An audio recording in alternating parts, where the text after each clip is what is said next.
좀 설교라기보다는 강의가 좀 되겠습니다. 죄송합니다. 저도 준비하면서 좀 어렵더라고요. 어려워서 저도 이해하면서 여러분들과 말씀을 나누고 싶습니다. 네, 포스트 모던 시대의 복음이라는 제목으로 말씀을 생각하겠습니다. 우리가 근대가 지나고 근대 후기, 우리가 포스트 모던 시대라고 합니다. 이 시대가 기독교에 대한 많은 도전을, 기독교에 대해서 많은 도전을 주고 있습니다. 우리가 이 물결을 파악하고 이 시대에서 어떻게 복음을 전할 것인가 하는 것이 우리의 과제입니다. 기독교 학교가 어려움을 당하는 것도 포스트 모던 시대의 그 특징들이 나타나기 때문에 거기에 대처를 지금 하려고 애를 많이 쓰고 있습니다. 뭐 또 해야 되겠네요. 예. 지금 두 개를 한번 비교해 봤습니다.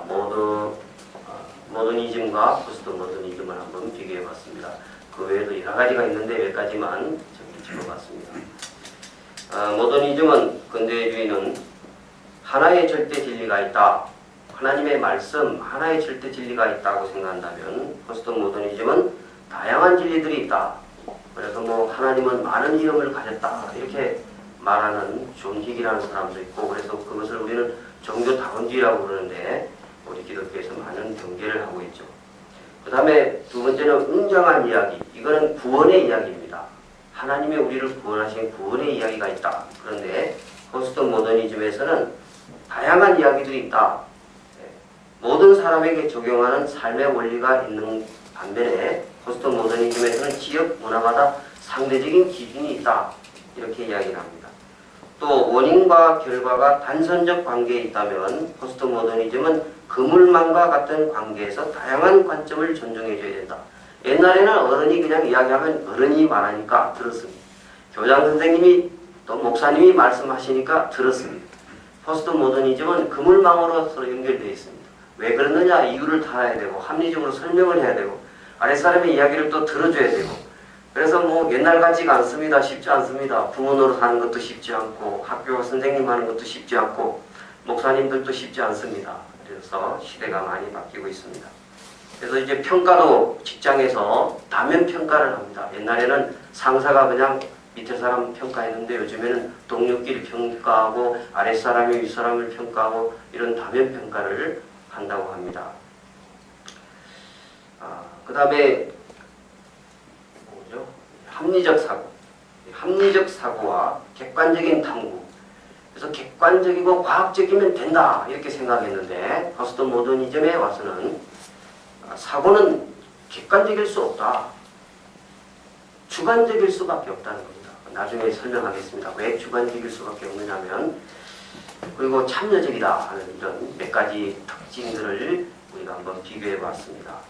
그래서 포스트 모더니즘 시대에 우리가 절대 진리 하나님의 말씀을 세상 사람들에게 외쳤을 때 그것을 절대 진리로 받아줄 것이냐, 아니면 상대적으로 이렇게 저렇게 막 요리하면서 따질 것이냐, 이런 것에 대한 대비가 우리에게 필요합니다. 두 번째 볼 것은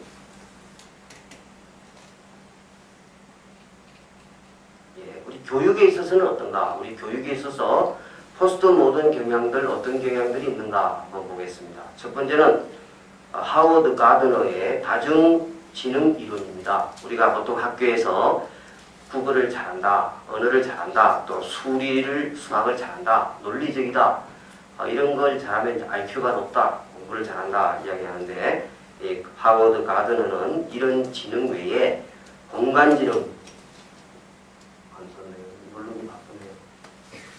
공간지능, 신체 운동적 지능, 음악지능, 대인관계지능, 내면 성찰지능, 얼마나 자기 자신을 잘 아느냐, 자연탐구지능, 그리고 실존지능, 삶과 죽음의 문제, 종교적인 사고 능력, 이런 다양한 지능을 이야기하고 있습니다. 그래서 언어와 수리 능력만 중요한 것이 아니고 여러 가지 지능이 있는데 골고루 인정을 해줘야 된다 하는 그런 의견입니다.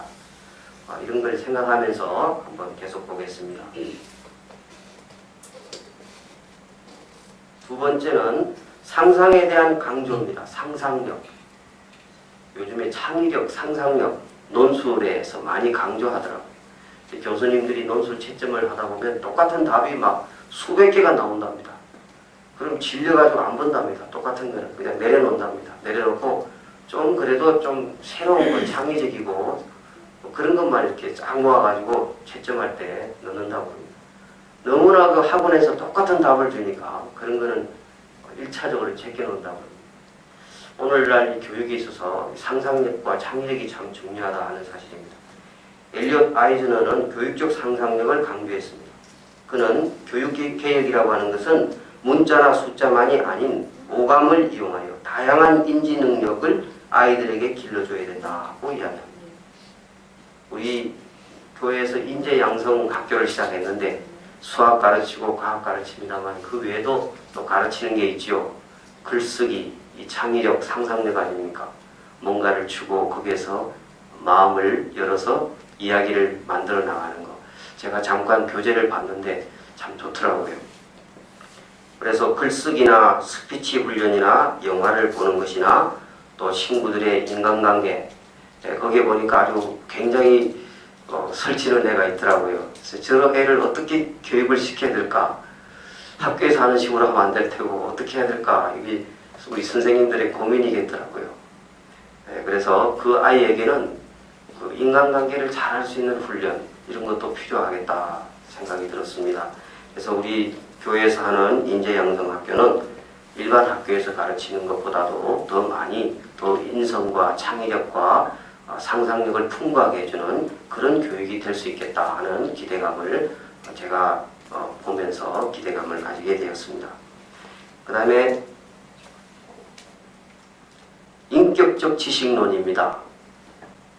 폴라니가 인격적 지식론을 이야기했는데 아까 주관적일 수밖에 없다 그랬죠. 객관적이고 가치 중립적인 것을 원하지만 교사가 가르치면 주관적일 수밖에 없다.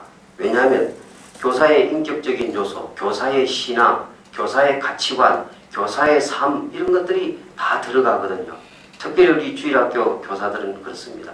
우리가 성경 지식만 가르치는 게 아니고 우리 선생님의 삶이 들어가고 우리 선생님의 기도, 우리 선생님의 신앙관, 우리 선생님의 가치관 이런 것들이 들어가기 때문에 주관적일 수밖에 없다. 그래서 우리 교사의 영향이 얼마나 큰가 하는 것을 생각하게 됩니다. 그래서 교과서 외에 히든 커리큘럼, 잠재적 교육 과정이라고 그러죠. 우리 선생님의 걸음걸이 하나도 잠재적 교육 과정입니다. 우리 선생님이 청소하는 것도 잠재적 교육 과정. 쓰레기를 하나 줍는 것도 잠재적 교육 과정입니다. 그래서 팔모 교수는 우리 어린이들에 대한 교육을 향해서 가르치는 것은 사랑하는 것이다 그랬습니다. 정말 그렇습니다. 가르치는 것은 사랑하는 것이더라고요. 여러분 찾아오는 학생들 찾아와가지고 하는 말이 목사님 선생님 옛날에 이런 이야기를 들었는데 그걸 감동적이고 그런 이야기도 하겠지만 더 중요한 거는 그 느낌입니다. 느낌. 그때 선생님이 우리를 가르쳐줬을 때 우리를 사랑하는 마음, 우리를 위하는 마음, 그런 마음이 몇 년이 지나도 잊혀지지 않습니다. 그 교육 효과가 가르치는 것은 사랑하는 것이다로 나타나는 것입니다. 우리 교회 선생님들도 아주 학생들을 사랑하고 열심히 잘 가르치십니다. 너무나 우리 학생들을 사랑하고 맛있는 것도 해주고 그들을 위해서 기도해 주시고 우리 교회 선생님들 만점입니다. 신문에 보니까 꽃동산 교회 목사님이 글을 썼더라고요. 여름에 썼는데 다른 교회에서 또 꽃동산 교회는 어떻게 그렇게 학생들이 어린이들이 많습니까? 그러니까 특별한 프로그램이 있는 게 아니고 학생들을 사랑하는 것입니다. 관심을 갖는 것입니다. 그들의 집에 가서 애들을 데리고 오고 그들을 위해서 기도해주고 또 부모님과 이렇게 관계도 맺고 이 어린이들을 항상 머리에 두고 사랑하는 것입니다. 하는 그런 글을 읽었습니다. 정말 교육은 가르치는 것은 사랑하는 것이다 라고 생각합니다. 텔레비전 프로그램에서 여러분 보셨죠? 우리 아이 달라졌어요. 그 프로그램 치료하는 방법은 전부 다 부모님이 아이와 가까이 지내고 사랑하고 아버지가 특별히 그렇죠. 아버지들이 자녀에게 사랑을 못 주고 하니까 문제들이 많이 생기는데 아버지가 아이와 함께 놀러 가고 시간을 내고 사랑하고 그러면서 고쳐지는 것을 봅니다. 그래서 가르치는 것은 사랑하는 것이다. 우리 구역장 역할이나 우리 교사의 역할이나 마찬가지입니다. 우리에게 주어진 양들을 항상 머리에 두고 사랑하는 것입니다. 그 다음에 또 하나는 공동체 이론입니다. 공동체 의식은 지나친 개인주의가 문제점으로 등장하는 오늘날 사회에서 신앙도 마찬가지입니다. 우리 신앙이 좀 너무 개인주의적인 신앙생활, 나만 잘되게 해주십시오 하는 그런 기복적인 기도, 이런 것을 우리가 반성하면서 우리 사회는, 우리 교회는 더불어 사는 사회다 하는 것을 강조해야 하는 것입니다. 존 웨스트호프는 이런 이야기를 했습니다. 학교식 교수 패러다임은 의도적인 지식 전달은 강조했지만 잠재적 교육 과정이라고 할 수 있는 종교적 사회화의 과정에는 관심을 기울이지 못했다. 그래서 가르치는 것보다는 신앙 공동체 훈련이 더 효과적이다. 그런 이야기를 하는 것입니다. 그래서 우리가 성경을 가르치고 하는 것도 중요하지만 예배의식에 학생들이 잘 참여하도록 하는 것, 그리고 우리 자녀들이 결혼식이나 장례식에도 가봐야 되는 것입니다. 어리다고 장례식도 안 데려가고 그러면 안 되겠지. 한 번씩 참여를 시키는 겁니다. 신앙 공동체에 참여시키는 것입니다. 성례식에도 꼭 참여시키고, 예배에도 참여하고, 결혼식에도 가보고, 장례식에도 가보고, 이런 신앙 공동체 속에서 공동체 훈련을 받게 되는 것입니다. 그 다음에 5번째는 영성에 대한 강조입니다. 이 팔머라는 교수는 교육을 무엇으로 보았느냐 하면 영적 형성의 과정으로 보았습니다. 영적으로 형성되어 가는 과정. 그는 교육의 가능성을 영적 공동체인 수도원에서 찾고 있는데, 수도원에서 뭐 하겠습니까? 말씀을 읽고 기도하고 관상훈련. 그래서 제가 찾아보니까 관상훈련이 그런 거더라고요. 기도인데 특별한 은총 속에 들어가는 거. 그냥 아무 생각 없이 기도하는 게 아니고 하나님께 특별한 은총을 기대하면서 은총 속에 들어가서 유념적인 기도를 하는 것을 관상훈련이라고 합니다. 이런 훈련을 통해서 영적으로 성장해 나가는 것이 교육이다 하는 것입니다. 그래서 교사의 영성을 굉장히 중요시하고 있습니다. 지금 몇 가지 했죠? 5가지. 상상에 대한 강조, 인격적 지식론, 공동체 이론, 영성에 대한 강조. 이것을 우리가 기초로 해서 우리가 포스트 모던 시대 때 복음을 어떻게 전해야 할 것인가를 잠깐 한번 보겠습니다.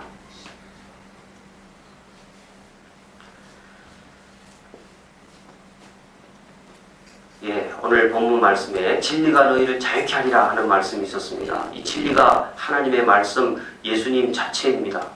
예수님이 우리를 자유케 하는 것입니다. 우리가 왜 자유가 필요하냐면 다 죄의 종이기 때문에 우리가 죄를 벗어야만이 자유로운 사람이 되고 구원을 받는 것입니다. 그래서 우리는 이 진리신 예수님을 통해서 참 자유함을 얻고 구원을 얻는 것입니다.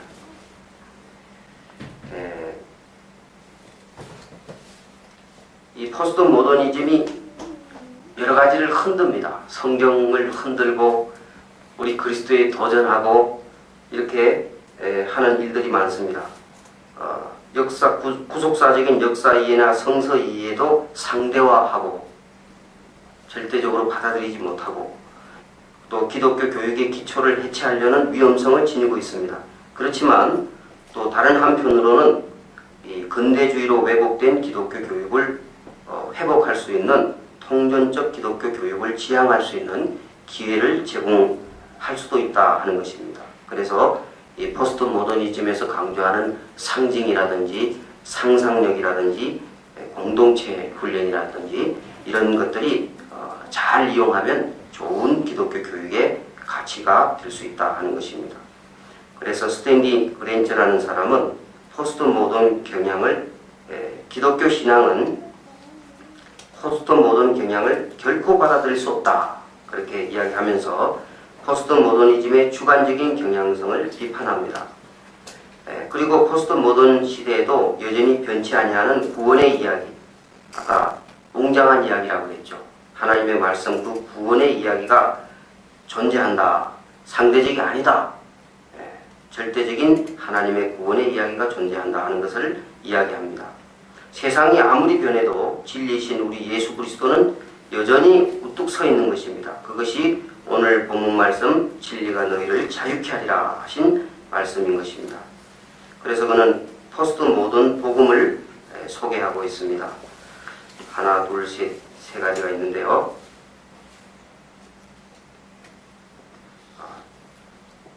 좀 따분하시죠? 몇 가지만. 그래서 첫 번째는 탈개인주의적 복음입니다.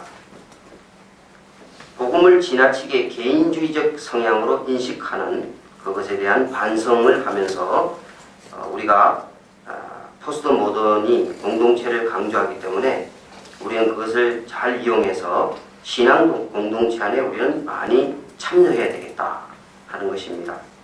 공동체적 삶을 통해서 우리는 온전한 복음의 의미를 깨달을 수 있다는 것입니다. 그래서 우리 교회는 공동체입니다.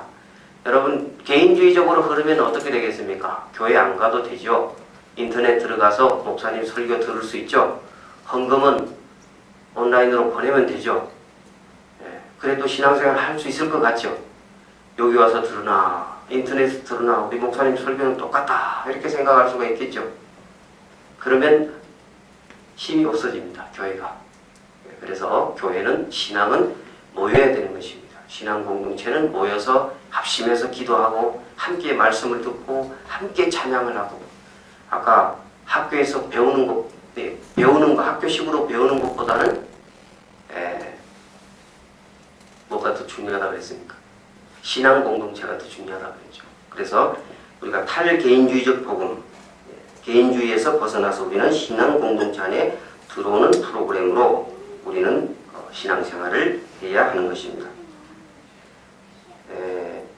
두 번째는 탈합리주의적 복음입니다. 근대적 합리성이 좋은 점이 있습니다.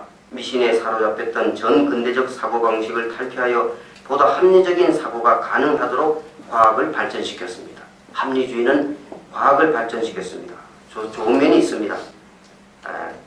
그렇지만 너무 좀 인지적인 측면, 지적인 측면만 강조한 점이 있습니다. 그래서 우리는 이 지적인 측면 외에 감성적이고 상상을 중요시하는 그런 포스트 모던 경향을 따라서 통전적인 복음으로 우리는 회복해야 된다 하는 것입니다. 그래서 지성뿐만이 아니고 감성과 영성을 함께 다루는 그런 복음, 그런 기독교 교육이어야 한다는 것입니다. 우리가 지성만 다루면 성경 공부했는데 아무런 삶의 변화가 없다면 어떻게 되겠습니까? 성경 지식은 많이 알고 있는데 우리가 신앙이 자라나지 않는다, 신앙이 변화되지 않는다 하는 것은 문제가 되겠죠. 그래서 탈합리주의적 복음으로 우리는 지성과 감성과 영성을 함께 다루는 통합적인 복음으로 나아가야 하겠다는 것입니다. 그 다음에 탈지적인 복음입니다. 조금 전에도 말씀드렸습니다마는 지식의 축적만이 아닌 지혜를 획득해야 하는 것입니다. 우리가 성경 공부를 하고 말씀을 배우면 거기서 지혜를 우리는 터득해야 하는 것입니다. 모든 삶이 신앙적 삶으로 변화되어야 되는 것입니다. 그래서 우리는 성경을 배우면 배울수록, 많이 배울수록 우리는 지식 축적만이 아니고 지혜로운 그런 사람이 되어야 되겠습니다. 여러분, 신학교 나와가지고 신학교 나왔다고 해서 신앙이 좋아지는 거 아닙니다. 여러분, 성경을 많이 알고 신학을 공부해가지고도 신앙생활 잘 못하시는 분들도 있습니다. 지식적으로는 알고 있지만 뭐 항상 교회 와서 은혜를 못 받는 겁니다. 그래서 만약에 이제 신학을 하다가 그만두신 분들도 있을 수, 다 그런 건 아니지만 종종 그런 분들이 장로님 중에 계십니다.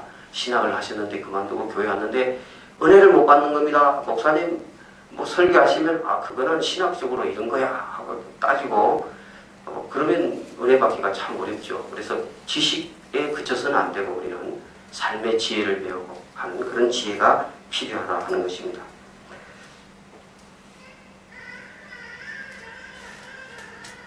그래서 우리는 포스트 모던 시대에 우리 기독교 교육에서 우리는 인격적인 교육, 우리의 인격이 우리 학생들에게 전해지고 하는 그런 인격적인 교육, 또 그 다음에는 공동체적인 교육,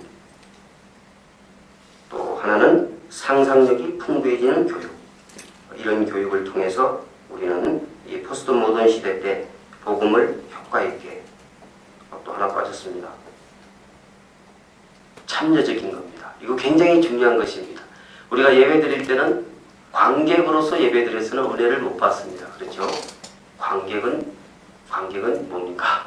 관객은 이렇게 하고 그냥 아까 이제 지식만 갖고 있는 사람처럼 이렇게 판단하고 따지는 것입니다.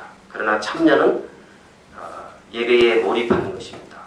하나님께 드리는 제사에 이 예배의 제물로서 하나님 제가 찬양을 드립니다. 저희 기도를 하나님께 올려드립니다. 우리에게 필요한 하나님 말씀 주십시오 하면서 이렇게 참여하는 것입니다. 그래서 저기에 우리의 인격을 하나님께 드리고 또 우리가 공동체적인 신앙 공동체 안에 들어와서 공동체적인 훈련을 받고 또 우리가 말씀을 읽을 때에 우리의 상상력이 풍부해지고 또 예배에 참여할 때 우리가 관객이 아니고 참여적인 예배를 드릴 때에 우리는 훌륭한 신앙생활을 할 수 있겠다 생각합니다. 포스트 모던 결론의 말씀입니다. 포스트 모던 시대의 복음은 신앙 공동체를 강조합니다. 개인주의보다는 신앙 공동체를 강조하고 통중적인 복음으로 우리가 나아가고 우리의 상상력과 지혜를 불어넣어주는 그런 교육이 될 때에 시대를 뚫고 나가는 진리의 복음이 될 수 있다 하는 말씀인 것입니다. 기도하겠습니다.